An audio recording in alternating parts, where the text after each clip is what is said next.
professional media also अपना कितना दिन रहता है ऐसा होने को भी परिसर में उपस्थित है युवा महिला रखा जिला समिति কেনে অনুভৱ চা দেখিছে কি কৰে জয়তে আসলতে তিৱা সাহিত্য সভাৰ মৰিগাঁও জিলা সমিতিৰ এই অধিৱেশনলৈ আহি এটা ভাল এটা পৰিৱেশ আৰু আটাইতকৈ ভাল হোৱা কথা হ'ল যে ইয়াত 5-6খন মান গ্ৰন্থ এখন স্মৃতি গ্ৰন্থ আৰু এখন মুখপত্ৰ খুব আটকধুনীয়া আৰু বিভিন্ন কেৱল তিৱা সাহিত্যিক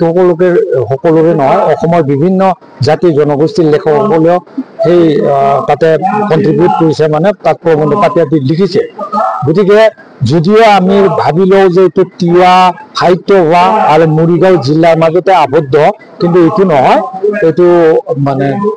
অসমীয়া আৰু অসমৰ ভাষা সাহিত্য সংস্কৃতিৰ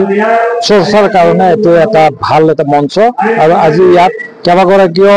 উদীয়মান লেখক লেখিকাৰ গ্ৰন্থ আমি দেখিবলৈ পাইছো আৰু তেনেকুৱাকৈ আমি জ্যেষ্ঠসকলৰো ইয়াত উপস্থিতি দেখিছো গতিকে আমাৰ এটা কথা আকৌ আমি ক'ব লাগিব যে তিৱাসকলৰ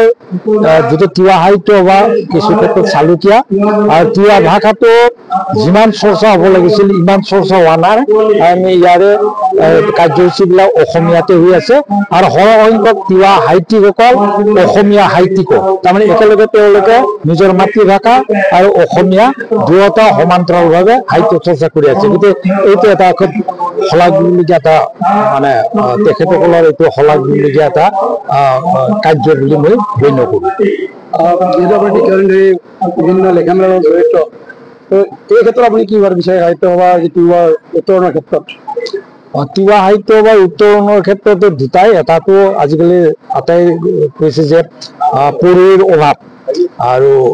প্ৰকাশকসকল সেইকাৰণে আগবাঢ়ি নাহে কিন্তু তিৱা সাহিত্য সভা বা তিৱা সাহিত্য পৰিষদ আদি বা অসম চৰকাৰৰ ভাষা গৌৰৱ আদি কিছুমান আঁচনিৰ জৰিয়তে লেখকসকলক আজিৰ এই পবিত্ৰ দিনটোতে কাকতলীয়ভাৱে হোমেন বৰগোহাঞিৰ জন্মদিনত অসম চৰকাৰে যিকেইগৰাকী প্ৰায় 28 গৰাকী অসমৰ জাতি জনগোষ্ঠীৰ লেখক লেখিকাক সাহিত্যিক বঁটা বা সাহিত্যিক পেঞ্চন হিচাপে ডিক্লেয়াৰ কৰিছে কিন্তু মই মন কৰিছো কিবা কাৰণত এইবাৰ তিৱা সম্প্ৰদায়ৰ লেখক তাতে অন্তৰ্ভুক্ত নহল কিয় অন্তৰ্ভুক্ত নহল এইটো বৰ ভাবিবলগীয়া কথা যদি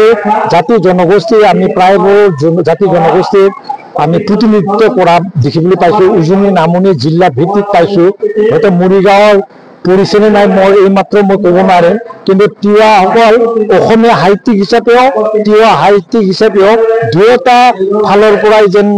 অলপ বঞ্চিত হোৱা যেন লাগিছে কিন্তু এনেকুৱা হ'ব নালাগিছিলে মই আজিৰ এই দিনটোত এইটোৱে যে এনেকুৱা এটা সৰু সৰু জাতি জনগোষ্ঠীৰ লেখকসকলক অনুপ্ৰেৰণা দিবলৈ এনেও পঢ়ুৱৈ মানে আমাৰ বৃহত্তৰ যিটো অসমীয়া পঢ়ুৱৈ তেওঁলোকৰ দৃষ্টি আকৰ্ষণ নহয় আৰু তেনে ক্ষেত্ৰত চৰকাৰৰ ফালৰ পৰাও যদি উপেক্ষিত হয় তেতিয়াহ'লে এনেকুৱা সাহিত্য সংগঠনসমূহ বা সাহিত্যিকসকল যিসকল বিভিন্ন জনগোষ্ঠীয় সাহিত্যিকসকল তেওঁলোকক